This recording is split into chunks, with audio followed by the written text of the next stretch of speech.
만들어지느냐 아니면 태어날 때부터 영재냐 뭐 이런 거 많이 궁금해 하시거든요. 사실 영재는 만들어집니다. 아이는 천재로 저는 태어난다고 생각해요. 그걸 어떻게 발전시키느냐에 따라 영재가 되느냐 그냥 일반 아이가 되느냐의 차이라고 저는 생각해요. 안녕하세요. 영재 만드는 김원장입니다. 가장 중요한 거는 아이를 정확하게 이해하고 아는 게 제일 중요하다고 저는 생각을 하거든요. 그리고 모든 영재 어머님들의 공통점은 결국 내 아이를 객관적으로 알고 그 아이에 맞게끔 학습이라든가 교육을 하고 있다라는 차이점이 있는 것 같고, 영재는 만들어진다의 또 하나는 부모가 다르다. 영재 아이를 만든 어머님들의 부모님들은 조금 많이 생각이 열려 계세요. 예를 들면 영어 어학원을 다녀요. 그러면 웬만한 엄마들은 여기가 너무 좋으니까 그 곳을 다 보내죠. 근데 영재 엄마들은 좀 달라요.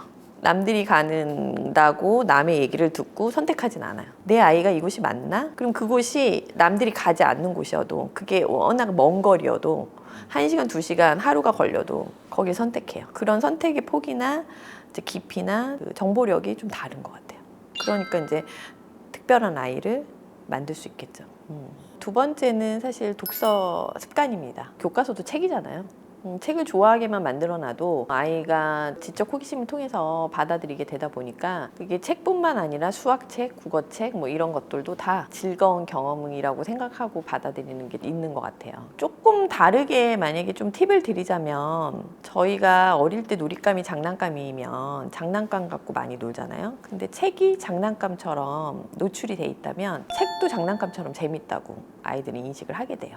그래서 영재 아이들을 키우는 학부모님 집에 가보면 지나가다 밟히는 게 장난감이 아니라 책이에요. 그래서 책을 통해서 한글을 배우고 책을 통해서 수학을 배우거든요. 그게 왜 그런 거냐면 책이 이 아이는 너무 재밌는 거예요. 책을 재밌게만 만들어놔도 사교육비 반은 준다. 저는 그렇게 생각해요. 책을 재밌게 읽는 방법이 다르겠죠. 우리가 어릴 때 한국어 책 생각해 보시면 사자가 나오는데 어흥 하면서 동화교원을 하는 책을 읽게끔 경험을 시키는 아이랑 진짜 글밥을 읽게 시키는 아이랑 반대로 생각해 봤을 때 어떤 게 더 재밌을까요? 결국은 책이 너무 재밌다라는 경험을 주는 게 핵심이에요. 어떻게 책을 재밌게 읽어줄까가 포인트지, 글자의 글밥을 얼만큼 잘 읽느냐가 포인트가 아닌 거죠. 내 아이가 좀 특별하다 생각하면 영재 가능성을 생각해 봐야 돼요. 웩슬러 검사라는 걸 하거든요. 기관에서 검사를 해보면 이 아이가 언어 능력이 상위 0.1%, 1%, 뭐 공간 증강 능력이 0.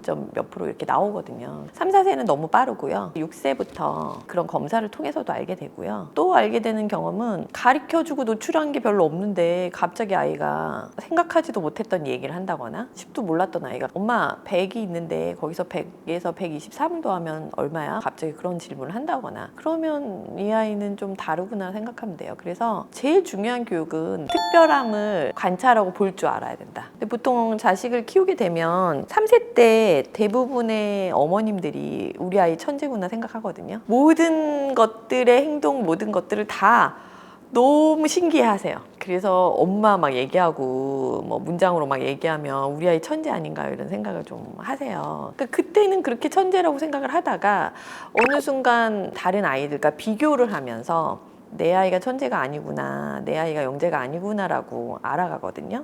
그것만큼 잘못된 게 없다고 저는 생각을 하는 게, 아이가 살아가면서 많은 걸 알지만 그걸 어떻게 표현하고 표출을 하느냐에 따라 이 아이가 잘하냐 못하냐를 우리는 구분한단 말이에요. 근데 감히 어른들은 그 기준과 선입견을 갖고 다른 아이들과 비교를 해서 내 아이가 다른 아이들보다 이 부분은 부족하다, 아니면 이 부분은 뛰어나다, 이 부분 더 낫다라고 생각을 하고 평가를 한다는 것 자체가 잘못된 건 아닐까, 진짜 저는 그렇게 생각을 합니다.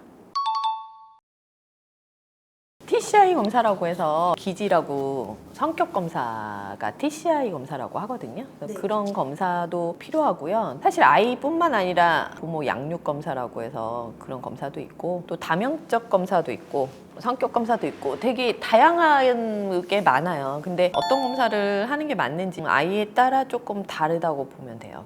그런 것들 전문가들이 좀 피드백을 통해서 아이를 교육시키는 게 상당히 중요하다. 왜냐면 우리가 어떤 걸 생각해 보면 내 아이를 정확하게 이해하고 아는 상태에서 교육과 양육을 하는 게 너무도 중요한데 그거를 모르는 상태에서 나의 주관적인 또는 나의 대물림의 양육 방식으로 아이를 교육한다는 거는 지금의 시대에는 좀 안 맞지 않나. 저는 그렇게 생각합니다.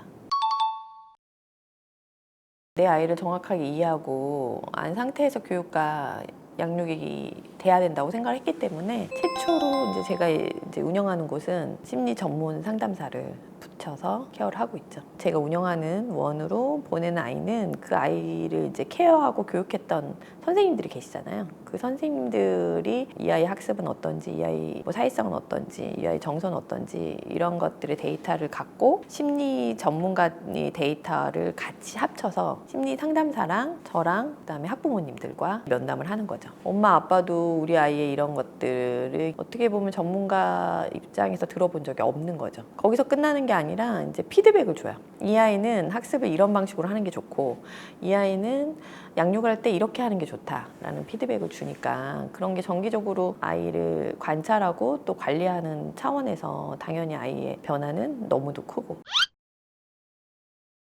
너무 중요하죠. 이 아이가 어떤지에 대한 거를 알고 그 상태에서 이제 앞으로 어떻게 발전을 시킬 것이냐의 솔루션이 나와야 되는데 또 그 솔루션이 나왔을 때 잘 관리하고 있는지를 또 관찰하는 것도 상당히 중요하거든요. 근데 그런 부분들은 많이 좀 구멍이 있죠. 기존에 있는 센터들은.